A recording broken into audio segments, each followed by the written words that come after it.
Hello friends, welcome to this video. Friends, जो विज्ञान का पेपर अभी अभी आपका हुआ है उसमें सेट नंबर 824 ईओ, इसका मैं फुल सॉल्यूशन, जितने भी बहुविकल्पी प्रश्न पूछे गए सभी प्रश्नों का एकदम सही और सटीक आंसर आप लोगों को बताऊंगा।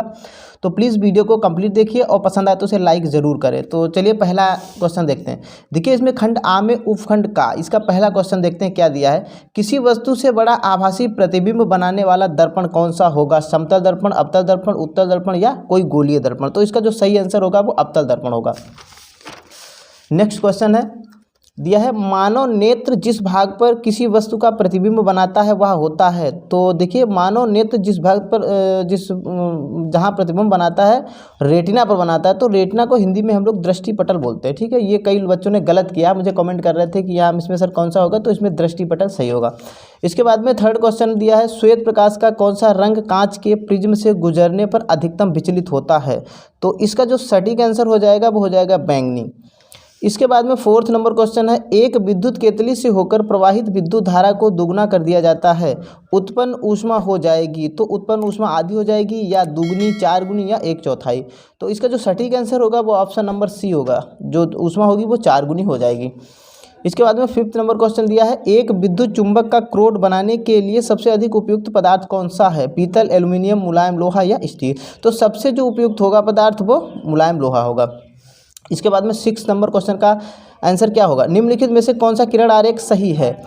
ए, बी, सी, डी? तो इसका जो किरण आरेख सी एकदम ऑप्शन सही होगा। इसके बाद में 7 नंबर दिया है, विद्युत मोटर एक उपकरण है जो परिवर्तित करता है यांत्रिक ऊर्जा को विद्युत ऊर्जा में, ऊष्मीय ऊर्जा को विद्युत ऊर्जा में, विद्युत ऊर्जा को ऊष्मीय ऊर्जा में या विद्युत ऊर्जा को यांत्रिक ऊर्जा में। तो इसका जो सही आंसर हो जाएगा आंसर नंबर डी, जो विद्युत ऊर्जा होती है उसको यांत्रिक ऊर्जा में विद्युत मोटर बदलता है। जैसे विद्युत मोटर के अंदर प्रवेश करती है तो घूमने लगता है, तो यांत्रिक ऊर्जा, मतलब यांत्रिक ऊर्जा, घूमने वाली ऊर्जा को बोलते हैं। इसके बाद में आठवां जो क्वेश्चन है उसका सही आंसर क्या होगा? शुद्ध वायु है, तो शुद्ध वायु क्या है? एक समांगी मिश्रण, धातुओं का मिश्रण या यौगिकों का मिश्रण या उपर्युक्त में से कोई नहीं? तो इसका जो सटीक आंसर होगा वो एक समांगी मिश्रण होगा। इसके बाद में एल्कीन है, तो एल्कीन का जो शुद्ध सही फार्मूला होता है CnH2n।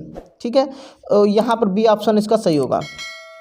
इसके बाद में 10 नंबर क्वेश्चन का आंसर क्या होगा? शुद्ध जल का पीएच मान होता है, तो ये सभी को पता होगा, शुद्ध जल का पीएच मान 7 होता है। इसके बाद में अगला क्वेश्चन है नेक्स्ट, आवर्त सारणी के तीसरे आवर्त में बाईं से दाईं ओर जाने पर क्या होता है?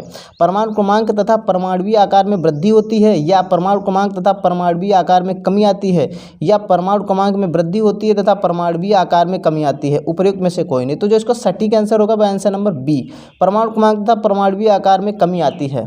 वीडियो पसंद आ रहा है तो लाइक ज़रूर कर दीजिए। इसके बाद में 12 नंबर क्वेश्चन दिया है, कॉलम ए में दिए गए पदार्थों का सुमेलन कॉलम बी में दिए गए पदार्थों के अनुप्रयोगों से कीजिए।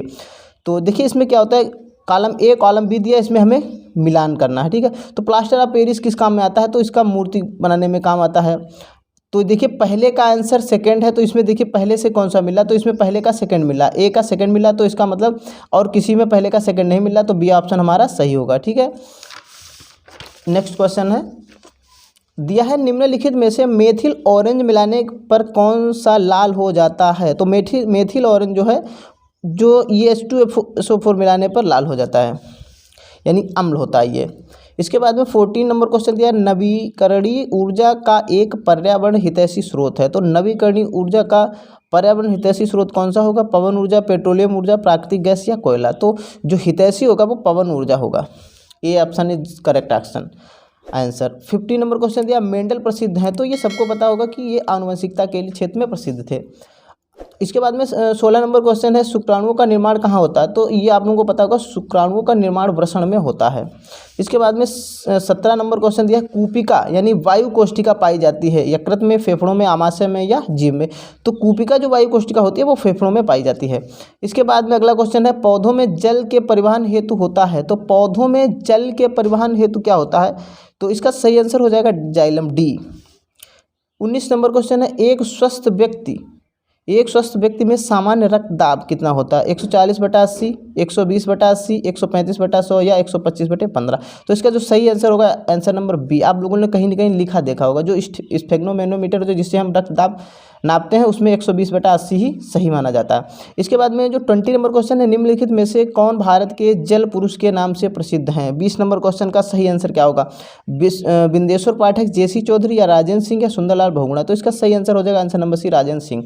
इसके बाद में यहाँ पर कुछ क्वेश्चन दिए हैं जो आपको थ्योरिकल लिखने थे, और ये IUPAC नाम, और इसके बाद यहाँ पर कुछ क्वेश्चन दिए गए हैं। देखिए, क्लोरीन परमाणु क्रमांक 17 का इलेक्ट्रॉनिक विन्यास लिए, ये क्वेश्चन आप लोगों ने किए होंगे। तो चलिए यहाँ तक ये वीडियो क्लियर होता है, और अगर कोई भी क्वेश्चन में आप लोगों को डाउट है तो आप हमें कमेंट में ज़रूर बताइए।